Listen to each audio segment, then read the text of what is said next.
nous devons déterminer laquelle est la plus rapide sur piste. On sait qu'elles sont moins rapides que la Honda Accord en ligne droite et dans les virages. On va devoir les confier à notre pilote de course de service.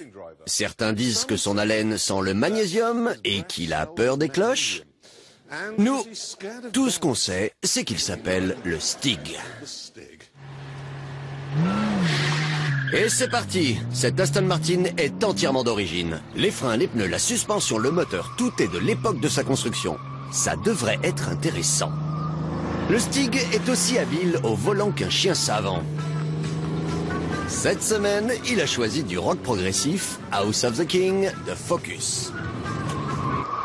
Il passe au Chicago. Oh, que c'est brouillon. Surbraquage, roulis, que des comportements authentiques. Qu'est-ce que ce sera dans le Hammerhead? Oh, ça part dans tous les sens. Pourtant, il ne va pas vite. La pauvre Aston Martin préférait sûrement suivre son petit train-train sur le Monte Carlo 1965. Le follow throw, mais détrompez-vous, le Stig ne décollera pas. Si c'était le cas, je pense que la voiture stopperait net. Pénultième virage. Tout ça m'a l'air bien lent. Dernier virage, le Gambon, et il passe enfin la ligne d'arrivée. C'est un nouveau record sur le circuit de Top Gear, celui de la voiture la plus lente de l'histoire. Eh oui, 1,46. C'est très décevant. On n'arrête pas le progrès. Encore plus lente qu'une Range Rover. Enfin, bon, voyons comment se débrouille notre type E optimisé. Et c'est parti. Cette voiture a des freins modernes, des pneus modernes et une suspension améliorée. Alors espérons qu'elle fera mieux que l'Aston Martin.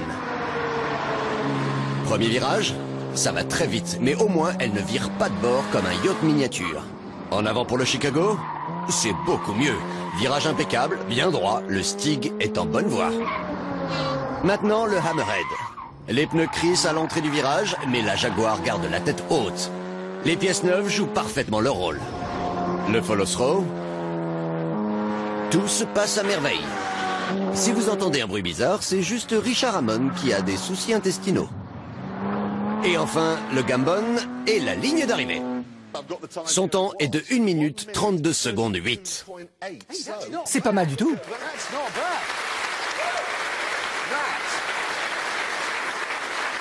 Regardez! C'est quasiment le même temps que l'Audi TT et son moteur V6. On dit que la TT est superbe, mais regardez un peu ça.